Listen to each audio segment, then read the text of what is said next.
이제 하트에 모여서 예배를 드리니까 이 말씀을 통해서 은혜 받기로 원합니다. 오늘 말씀은 민수기 4장 11장 4절에서 29절 하나님이 세운 사람이라는 제목으로 은혜를 받고자 합니다.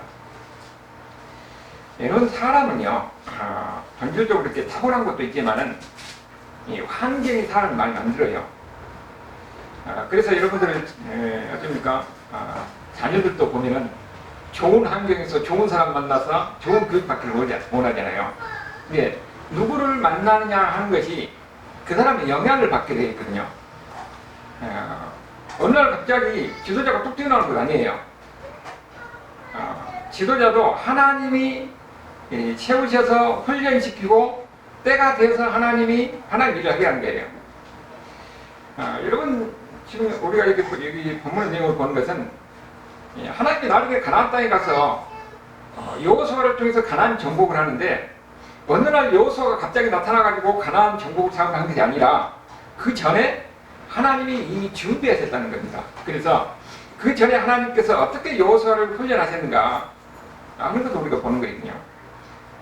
우리가 제일 처음에 여호수아는 언제 성경에서 나오냐면은 아말렉과 전쟁할 때에 그때 여호수아가 나와요. 그때 여호수아가 나이가 40이 됐는데 하나님은 여호수아에게 전쟁은 칼에 있는 것이 아니라 하나님께 있다 하는 것을 보여주기 위해서 모세가 산에 가서 올라가서 기도할 때에 모세가 산에 올라가서 손을 들고 기도하면 이기고 내리면 지고 하는 것을 여호수아가 보게 하는 거예요. 여러분은 우리가 우리의 힘으로 우리 능력으로 우리 지혜로 세상을 이기려고 하면 안 돼요. 하나님은 여호수아에게 그것을 보이는 겁니다. 전쟁은 하나님께 달려있다. 그러니까 오직 하나님만 바라보고 하나님만 의지하고 하나님께 기도해라. 그것을 보이는 겁니다. 그리고 또 시내산에 가가지고 시내산 중턱에서 자는 이 70이라는 밑에가 있는데 그 중턱에서 모세가 하나님의 영광 중에서 하나님의 인지하는 것을 거기서 경험하게 하는 거예요. 여러분 신앙이라는 건요 성경 많이 한다고 해서 신앙 좋은 것 아닙니다. 성경을 경험해 봐야 돼요. 하나님이 나와 함께 하시고 나를 사랑하시구나. 그 하나님 말씀 되구나. 하는 것을 경험해 봐야 됩니다. 그런데 하나님이 그러면은 여호수아같이 특별한 사람만 하나님이 경험하느냐? 그건 아니에요. 여러분은 그 많은 사람 중에서 택한 사람들이에요. 하나님의 자녀를 선택한 사람들인데 하나님은 여러분을 하나님을 알게 하고 하나님을 경험하게 하는 겁니다. 하나님을 경험할 때가 어쩝니까? 우리는 신앙이 세상에 무서운 거 없어요. 담대입니다. 여호수아가 하나님을 경험하고 나서는 이제는 두려운 것이 없어요. 담대인 겁니다. 하나님도 여러분을 우리 인생사 속에서 항상 하나님을 경험하게 하는 거예요. 그런데 우리가 하나님 앞에 깨어있으면 하나님 나를 사랑하시구나, 나 함께 하시구나 하는 것을 우리가 느낄 수가 있는데 내 마음이 닫혀있으면 하나님이 저 멀리 있는 것 같고 여기 하나님이 안 계신 것 같아요. 그래서 우리가 항상 마음을 열리고 우리의 초점을 하나님께 향하고 있으면 하나님이 나를 사랑하시고 나를 인도하시고 나를 얼마나 치밀하게 관심하신가 하는 것을 경험하게 되는 거예요. 이런 과정을 거쳐서 신앙이 성장하고 그 다음에 담대해지고 인생을 보는 시각이 달라진 거예요. 이제는 예수 믿는 사람들은 이 세상에 보이는 것만 보는 게 아니라 보이지 않는 저 영원한 세계까지 바라보면서 영으로 관점에서 우리 모든 것을 보기 때문에 인생의 가치관이 달라지고 생각이 달라지고 하는 것이 다 달라져요. 어디에서 초점을 두고 행복을 찾는가 하는 것도 달라진 겁니다. 하나님은 그렇게 훈련을 시켜요. 근데 여기 오늘 우리가 보면 내용으로 나오는 것은 또 한편으로서 이제 하나님이 어떻게 모세를 통해서 다루는가 보니까 하나님이 여호수아를 모세의 시종으로 세웠어요. 그래서 엘리야와 게하시 같이 하나의 집사로서 신부름한 사람으로서 형부이잖아요. 사람은요 누구하고 가까이 있냐에 따라서 그 사람의 영향을 받거든요. 교회도요 어떤 목사님 밑에서 배우냐 하에 따라서 그 모습을 그대로 따라서 하거든요. 여러분도 마찬가지예요. 여러분들 아이들 데리고 있는데 나중에 누구한테 배우고 싶어요? 훌륭한 선생님 밑에서 배우고 싶게 하고 훌륭한 학교에 보내려고 그러잖아요. 사람 보면 욕심이 있으니까 내 자식을 잘 키우고 싶은 그런 마음이 있거든요. 그런데 하나님은 여호수아를 모세의 시종으로 부렸습니다. 그리고 모세를 통해서 그 모세가 하나님의 섬기는 것을 보고 여호수아도 그대로 따라하는 거예요. 그래서 나중에 어떻습니까? 가나안 정복에 위대한 하나님 일을 하게 되는 거죠. 여기 보면은 이 출애굽 과정에서 이제 훈련시키는 과정인데 그 배경이 출애굽기 당시에 광야에서 그들이 죄를 짓는 장면이에요. 여기 보면은 그들 중에 섞여 사는 다른 인종, 옛날 성경에 잡족이라고 나왔죠. 잡족이 탐욕을 부렸더라. 여기 보면은 잡족이라고 그랬는데 이 사람들 다 누구예요? 히브리 출애굽한 이스라엘 백성들도 다 종들이에요. 종들. 애굽에서 그 문헌에 보면은 종을 전부 다 애굽에서 종 노릇한 사람들을 전부 다 하비루라고 그랬어요. 하비루. 이게 하비루란 말이 원래 종이란 말이에요. 거기서 히브리 사람이 나오는 거예요. 근데 이 하비루 속에 이 유대인들만이 아니라 거기에는 다른 종들도 다른 이 종족들도 거기 섞여 있어요. 그러니까 이스라엘 백성들이 그 애굽에서 나올 때에 홍해를 건너 나올 때 이 사람들 같이 따라온 겁니다. 그러니까 이 사람들은 순수 하나님 백성들이 아니지요. 그 사람들 어떻게 같이 따라 나오는 거예요. 따라 나와가지고 이제는 광야에 들어가서 이 사람들이 뭐 하냐? 불만을 푸는 거예요. 불만을. 어떻게 보니까 이 사람들이 불만을 품고 여러분 어딨지? 그 공동체 속에서 몇 사람이 불만을 품으면은 이상하게 사람들이 거기에 딱 부안해동해가지고 전체가 그냥 토란처럼 그런 일이 많이 있대요. 항상 불만한 사람들이 항상 있으면은 그 사람이 선동을 합니다. 이스라엘 백성들은 그런 거예요. 근데 이 사람들이 탐욕을 품었다. 그랬죠. 완전히 다른 사람들 충격이라는 겁니다. 그러니까 유대인들 거기에 아주 부안해동해가지고 이스라엘 백성들이 그래가지고 이제는 전체가 분위기가 어떻게 됐냐. 사람이 한 번요. 우리가 감사하는 관점에서 보면은 모든 것이 감사하는데 불평불만의 관점에서 보면 이것도 마음에 안 들고 저것도 마음에 안 들고 다 불평불만이에요. 그러니까 이 사람들 지금 뭐라고 하냐면은 울며 이렇게 누가 우리에게 고기를 주어서 먹게 하냐. 지금 이 사람들 보니까 이 사람들 우리 누구예요? 종들이 애굽에서 이 노예들이 고기를 먹었으면 얼마나 먹겠어요? 그렇게 이제 거기가 생각이 나가 아때다 먹는 것이 그 생각나서 거기서 이제 그걸 가지고 불만하기 시작하는 거예요. 여러분 이 출애굽 이 과정을 우리가 항상 어떤 관점에서 봐야 되냐면은 하나의 모형적 의미로 봐야 되는데 지금 출애굽을 통해서 지금 가나안 땅을 향해서 가는데 지금 여기에 있는 과정은 광야이거든요. 그러니까 출애굽 애굽에서 나와서 가나안 땅이 상징적인 거예요. 천국을 상징하는 겁니다. 애굽에서 사는 지적인 삶이에요.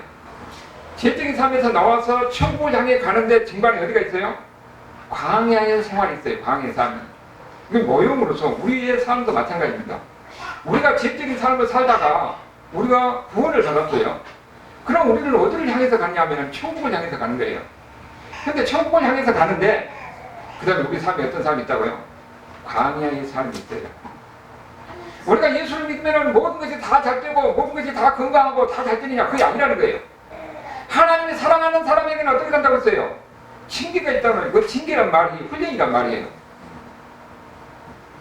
이스라엘 백성들도 지금 노예들이 거기에 와가지고 천국에 들어갈 일이 어떻게 됩니까? 노예들의 길을 벗어나려면 거기서 광야의 훈련이 필요한 거죠. 여러분들 마찬가지로 제약된 삶을 살다가 지금 예수 믿고 이제는 우리는 천국에서 우리가 신분으로는 예수님의 십자가를 통해서 우리가 의로운 사람이 되었어요. 그러나 우리의 본질은 아직도 죄성이 남아 있습니다. 그래서 예수 믿는 사람들 보면은 아니 뭐 예수 믿는 사람이 아닌 사람은 똑같아요. 사람이 아직도 어떻게 금방 변합니까? 그래서 우리에게 필요한 것이 뭐냐면은 광야의 삶이 필요한 거예요. 사람이 어려움을 당하고 아픔을 당하고 시련을 겪어봐야 그래야 자기의 어떤 죄적인 것이 깨어지고 자기의 어떤 이 사고가 깨어지고 그래서 완전히 바꿔진 겁니다. 여기가 모형적으로 우리 믿는 사람의 삶이 무엇인가 하는 것을 열심히 보이는 겁니다. 여기 보니까 이 이스라엘 백성들 속에 이 잡족들이 섞여가지고 그 사람들이 탐욕을 부리면서 이것저것 불만하기 시작하는 겁니다. 그러면서 노예 생활에 있으면서 어쩌다 갔던 없는 그것을 생각나서 그걸 얘기하고 있어요. 그러면서 보니까 뭐라고 하냐면 6절 보면은 이제는 우리는 기력이 다하여 이 만나 외에는 보이는 것이 아무것도 없더라. 여러분 만나가 하나님이 준 양식이잖아요. 하나님이 준 양식을 조롱하기 시작하는 겁니다. 이게 아침에도 만나 저녁에도 만나 막 만나만 먹고 사니까 그 사람들이 하나님께 감사할 줄 모르고 이게 당연한가 생각하면서 옛날 그 재적인 삶 속에서 살았을 때 어찌다 먹을 부추나 이런 것을 생각나서 그걸 가지고 불만을 터뜨린 겁니다. 그래서 여기서 보는 그 만나가 무엇인가 하는 것을 실제로서 구절까지 설명드리고 있어요. 만나가 보니까 우리가 정확히 어떻게 되는지 모르죠. 까치 같고 모양은 진주 같은데 이거를 걷어다가 뭐 삶아서 먹고 갈아서 먹고 뭐 이것저것 다 해가서 요리해서 먹고 그랬던 모양이에요. 이렇게 하나님이 준 양식을 오히려 상당히 불평하고 불만하기 시작하면은 이런 현상이 나타나요. 여러분은 우리가 마찬가지입니다. 여러분도 지금의 환경 속에서 긍정적으로 이것이 하나님께 감사하는 마음으로 받으면 감사하는데 불평하고 불만하는 마음으로 가지면 항상 불평한 건 끝이 없어요. 그러면서 하나님과 멀어지게 하고 은혜가 멀어지게 하는 겁니다. 지금 그런 현상이 지금 여기서 일어나고 있어요. 여기 보니까 지금 이런 가운데서 하나님이 뭐라고 하니까 10절에 보니까 지금 백성들이 이렇게 원망하고 불평하니까 모세도 하나님 앞에 그 상황을 가지고 하잖아요. 아니 백성들이 이렇게 원망하고 불평하는데 지금 내가 어떻게 합니까? 그러면서 하는 말이 10절에는 내가 이스라엘을 배웠습니까? 이를 낳았습니까? 그리고 그들이 이 13절 보니까 고기 먹고 싶다고 그랬었는데 아니 이 많은 사람들은 어떻게 고기를 줍니까? 이스라엘 백성들이 장정만 60만이면은 여자 아이들까지 하면은 200만 정도 되는 거예요. 이게 우리 인간으로 생각으로는 상상할 수 없는 거잖아요. 모세가 하는 말이 어떻게 보면 그렇게 맞는 말이에요. 어떻게 이들을 먹습니까? 그러니까 거기에 대해서 18절에 하나님이 뭐라고 말씀하십니까? 이 15절에는 차라리 날 죽여주세요 그렇게 이야기를 해요. 이 모세의 심정을 우리가 어느 정도 이해할 수가 있어요. 거기에 대해서 하나님이 18절에 보니까 고기를 준다고 그래요. 고기를 준다고 그러는데 하나님이 이 이스라엘 백성들이 그 원망하고 불평하고 하는 것은 하나님이 다 듣고 계세요. 여러분이 신앙생활하면서 어떤 마음으로 신앙생활하고 있는지 하나님은 다 듣고 계십니다. 여러분이 필요한 것도 다 하시면서 여러분이 불만 불평 푸는 것도 하나님이 다 하시고 계신 거예요. 그 하나님 다 듣고 있으면서 하나님 뭐라고 말씀이냐? 고기를 주는데 하루나 이틀이나 열흘 먹는 것이 아니라 한 달 동안 질기도록 먹게 해주겠다고 하는 겁니다. 그러니까 아니 여기 지금 이 장병만에서 60만이면은 다해서 200만 되는데 무슨 소를 얼마나 잡고 양을 얼마나 잡고 바다를 고기를 다 건지더니 이 수많은 수를 어떻게 먹습니까? 그것도 한 달이나. 그게 인간으로 생각해서는 상상할 수 없는 일이잖아요. 그래서 유명한 말을 합니다. 23절 다 같이 한번 읽어봅시다. 23절 여호와께서 모세에게 이르시되 여호와의 손이 짧으냐? 이 말이 중요한 거예요. 내가 이제 내 말이 내게 eng한 것을 여부를 보기라. 하나님의 손이 짧으냐? 하나님의 손은 무엇입니까? 하나님의 능력을 말해요. 여러분은 우리가 하나님을 믿는다는 것은 하나님은 전능하신 분이에요. 하나님 앞에서는 불가능이 없습니다. 여러분이 가지고 있는 모든 형편과 아픔과 여러분이 가지고 있는 것을 다 하나님은 아신 거예요. 근데 해결할 수 있는 분은 유일하신 분은 하나님이에요. 그래서 우리가 그 하나님을 믿느냐 안 믿느냐에 따라 우리 삶이 달라진 거죠. 지금 우리가 봤을 때는 상식적으로 도저히 불가능한 상황인데 인간 이성도 이해가 안 되죠. 그럼 모세가 그런 반응을 하는 것은 어떻게 보면 지극히 당연한 거예요. 그런데 여기서 중요한 것은 믿음의 관점으로 하나님을 보면은 불가능한 게 없는 거예요. 하나님의 능력이 없냐? 하나님의 손이 짧으냐? 여러분 그러니까 우리가 지금 기도하는 것은 뭡니까? 불가능해도 그 전능하신 하나님, 우리의 모든 것을 다 하신 하나님, 그 하나님을 의지하고 그 하나님께 매달리는 겁니다. 우리가 이 세상에 살면서 힘들고 어려운 가운데서도 우리는 무엇을 가지고 사는 거예요? 하나님을 바라보고 하나님의 이 전능하심을 바라보고 그러면서 소망을 갖고 우리가 살아가는 겁니다. 하나님은 내 인생의 주인이고 나를 책임지시고 나를 천국까지 인도할 것이다.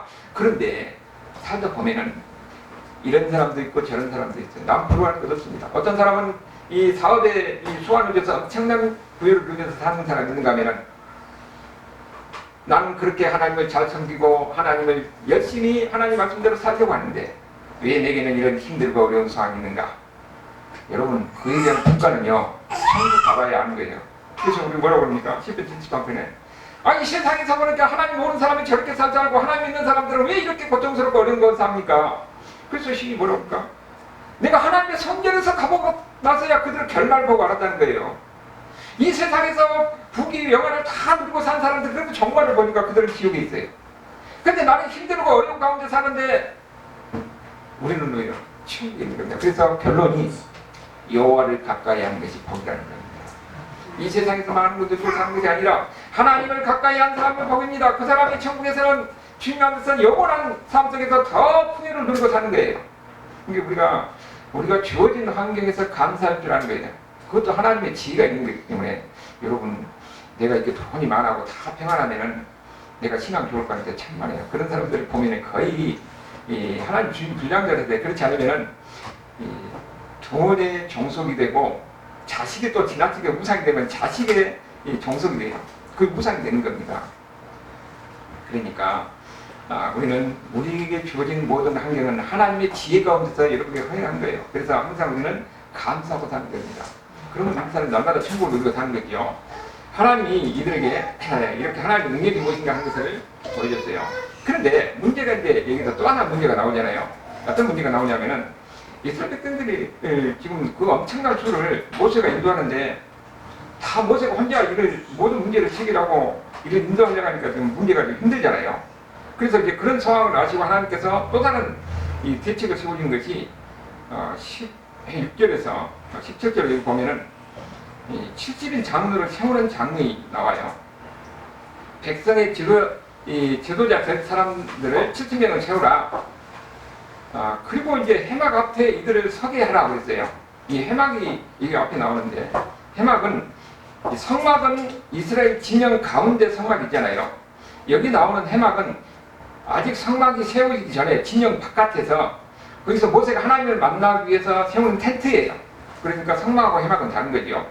성막은 진영 한 가운데 있으면서 동서남북으로 이스라엘 12지파가 있고 아직 성막이 없을 때는 진영 바깥에 멀리서 모세가 하나님을 만나기 위해서 세우는 텐트, 그 텐트예요.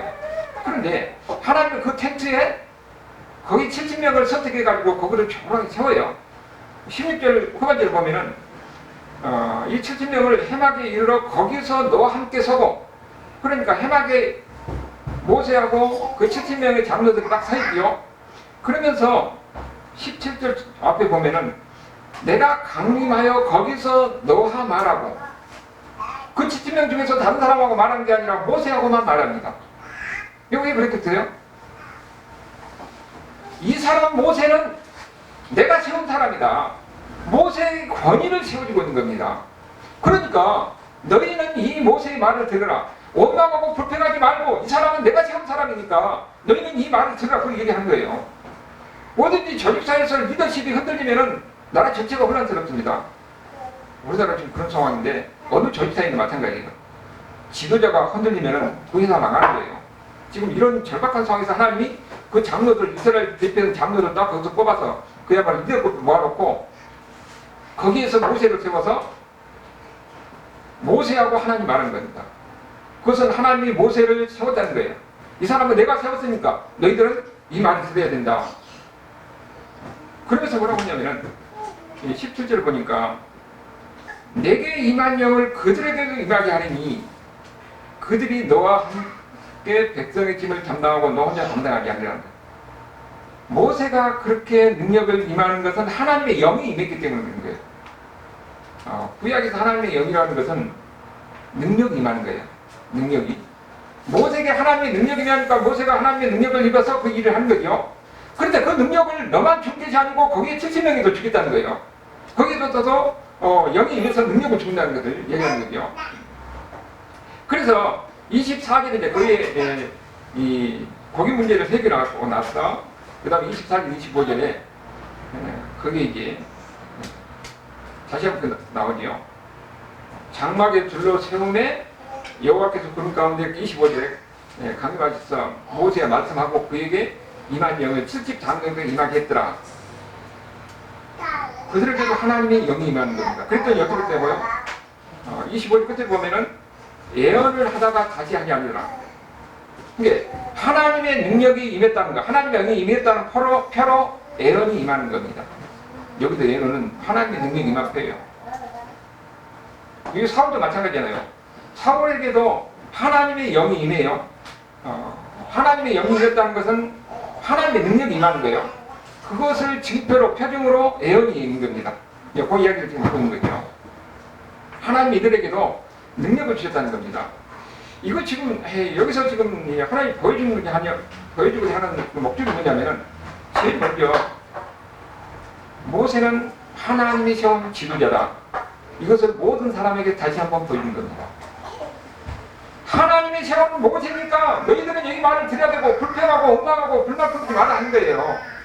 그리고 지금 이 상황에서 지금 어떻습니까? 이 잡족들의 그들에게 불평 불만이 이들에게 퍼져가지고 이 모세에게 도전하고 그런 상황이니까 하나님이 이 상황을 통해서 모세는 하나님이 세운 사람이니까 너희는 이 말을 들어야 된다. 그걸 이야기하고 있어요. 그리고 이 모세를 통해서 거기 이제 70명을 세워가지고 그들에게도 하나님의 영이 임했다고 했잖아요. 그들에게도 하나님의 일을 할 수 있는 능력을 줬다는 겁니다. 그러니까 세 번째로 너희들은 이 모세를 도와서 일을 하는 거예요. 이 세 가지는 모세를 하나님이 세웠다. 70장로에게 하나님의 능력을 주고 능력을 받은 너희들은 모세를 도와서 일을 해라.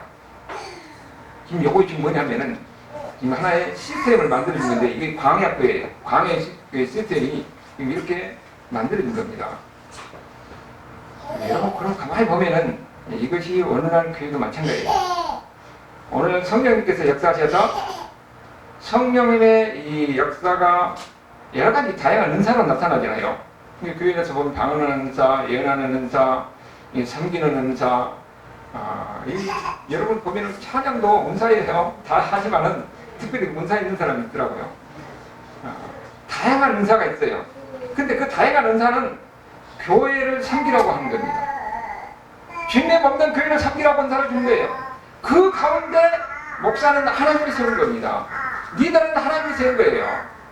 근데 모두 다 목사를 중심으로 해서 자기가 받은 은사를 통해서 하나님의 교회를 섬기는 겁니다. 그래야 거기가 은혜로운 교회가 되는 거죠. 지금 이런 광경을 지금 이 광야께서 볼 수 있어요. 여기 이제 70장로를 이걸 해마겠다 세워놓고 그 면을 보여준 거예요.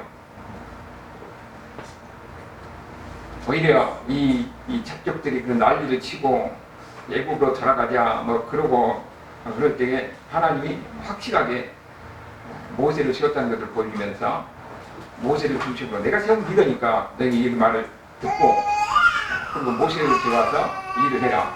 장로들이 이렇게 얘기하는 거죠. 이게 여기서 이런 역할 분담을 그들에게 준 겁니다. 그런데 이거 이렇게 아름다운 소리예요. 아주 우리는 지금 와이스하게 하는데 너무 좀 반가운 소리예요.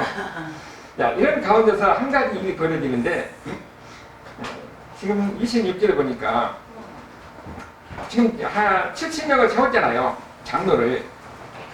거기에 하나님의 영이 임해가지고 그들에게 능력을 줘서 하나님 일을 하게 하는 거거든요. 그런데 70명 중에서 2명이 거기에 이 해막으로 모이라고 하는데 안 모이고 자기 장막에 있는 거예요. 그래서 하나님의 능력이 임할 때에 하나님의 영이 임할 때에 장막에 이 텐트 해막에 안 나온 자기 장막에 있는 그 사람들에게도 하나님의 영이 임하는 거예요. 그 사람 2사람이 엘다가 메다시라는 사람이에요. 그러니까 이것을 한 소년이 보고 가서 모세한테 이야기한 거예요. 아니 엘다가 메다시 이 하나님 모이라고 하는데 모이도 안 하고 자기 진영이 있는데 그 사람들도 예언하더라. 그러니까 거기서 하나님의 능력이 임하는 거예요. 그러니까는 모세 옆에 시종 들고 있던 여호수아가 아이고 이런 그 말리 서서 그러잖아요. 못하겠다고. 그러니까 모세가 하는 말이 뭡니까? 모세가 그들에게 29절 그러죠. 내가 나를 두고 시게 하느냐? 이 말은 여호수아가 모세를 시게 한다는 말이 아니에요. 이 말은 모세를 조준해서 시게 하는 겁니다. 이 여호수아의 생각은 어떻게 이제 자기의 이 스승인 모세를 높이기 위한 그런 마음이죠. 높이기 위한 마음에서 그러면서 시게 하는 거죠. 그런데 여기에 대해서 이 모세가 한 유명한 말이죠. 29절 후반절에 보면은 여호와께서 그 영을 그의 모든 사람에게 주자 다 선지자 되게 하시기를 원하노라. 이것이 바로 모세의 모습이에요. 여기 내용을 보면은 이 여호수아가 한 말을 보면은 우리가 뭘 알 수 있냐면은 여호수아가 아직은 모세의 수준에 이르지 못한 것을 볼 수가 있어요. 그렇잖아요. 모세의 마음은 뭐냐면은 모든 사람에게 하나님의 능력을 줘가지고 다 예언하고 다 선지하고 하나님 일을 다 하는 사람들이야. 모세는 자기만 높은 사람, 자기만 힘을 가진 사람이 아니라 모든 사람이 다 하나님의 능력을 받아서 일했으면 쓰겠다 하는 거예요. 이것이 모세의 마음인데 여호수아는 모세만, 다른 사람이 아니라 모세만 높이려고 하는 거예요. 그래서 이런 모세를 보고 이 민수기 7장 3절에 뭐라고 있냐면은 이 사람 모세는 온유함이 지면의 모든 사람보다 승하더라. 나만이 아니라 다른 사람도 능력을 받아서 그들도 하나님을 했으면 좋겠다. 이것이 온유함은 여러분 무슨 마음이 부드럽고 웃기를 잘하고 겸손하고 이것이 온유함이 아니라 여기 29절에 말한 대로 여호와께서 그 영을 그의 모든 백성에 비워서 다 선지자되게 하시기를 원한다. 이것이 온유함의 참된 모습이에요. 읽어보면은 세 분 다 그런 경우가 있어요. 하나님 일을 한다고 해도 자기를 드러내려고 하는 그런 경우가 은근히 많습니다. 그런데 모세는 뭐냐면은 나를 드러내는 것이 아니라 나와 같이 할 수 있는 능력을 다른 사람도 다 받아서 그들도 하나님의 일을 할 수 있기를 바란다 하는 것이 그게 온유함의 모습이에요. 그런데 교회에서 온유한 모습은 어떤 모습이 되겠어요? 내가 다른 사람의 얼굴 드러내는 일을 내가 해야 된다고 이렇게 하는 것이 아니라 내가 잘할 수 있는 일을 했는데 다른 사람이 이제는 이 일을 할 수 있다면 나는 양보하고 그 사람이 드러내게 하는 거예요. 나는 얼굴 안기 않는 보이지 않는 가운데서 그 섬기는 사람, 이 사람의 온유한 모습이라는 거예요. 그것이 광야께서 보여준 대로 오늘 우리도 마찬가지입니다. 항상 교회는 그러니까 어떠냐면은 모세가 여호수아를 통해서 훈련시켜서 나중에 하는 것 같이 교회 사람들 모든 리더도 각자의 리더가 있으니까 거기에서 자기가 맡은 달란트에서 열심히 일하고 자기 후기들을 키우는 거예요. 그러면서 자기는 보이지 않는 가운데서 얼굴이 드러나지 않는 것을 일하고 그 다음에 새로운 사람이 그 일을 할 수 있게끔 도와주는 것. 이런 교회가 역동적인 교회가 은혜로운 교회가 되는 거예요. 근데 내가 모든 것을 다 해야 되겠다고 나를 드러내려고 하게 되면은 그건 교회가 다 문제가 생기는 거죠. 그런 교회가 어린 교회 같은 경우는 그런 경우가 많이 있어요.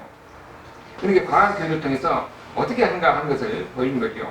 그리고 여기 이렇게 보니까 우리가 뭘 생각했냐면은 개척교회 같은 거 생각했었어요. 개척교회는 뭐냐면은 목사님 혼자 다 해야 돼요. 청소도 다 해야 되고 뭣도 다 해야 되고 설교 준비 뭘 다 해야 돼요. 그러다 보면 이제 교회가 어느 정도 되면은 여러분 같은 사람들이 많이 들어오면은 일을 나눠줘서 일을 하게 하는 거죠. 지금 모세가 바로 그거예요. 혼자 다 하다가 사람을 키워서 그들에게 역할 분담을 하고 그들을 일하게 만든 겁니다. 지금 이런 시스템을 하나님이 세워주고 있는 거예요. 이 보니까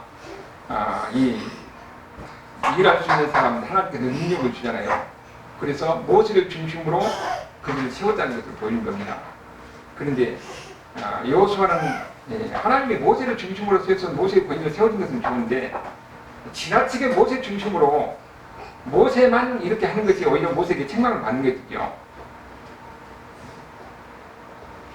그러나 모세는 뭐라고 써요?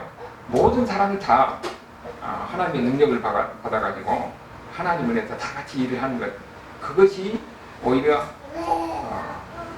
하나님의 교회를 튼튼히 세우고 건강한 교회가 되는데 그게 필요하다는 거예요. 그래서 여기서 모세의 온유함이 드러나는 거예요. 오늘 우리는 이 이야기를 통해서 하나님이 뭡니까? 사람을 세우는 거예요. 옆에서 보고 배우고 그 사람 보면은 자기 부족한 거 결점이 다 드러나잖아요. 그것을 통해서 훈련을 받고 배워서 사람을 세우고 교회를 세우고 그러면서 지속되는 겁니다.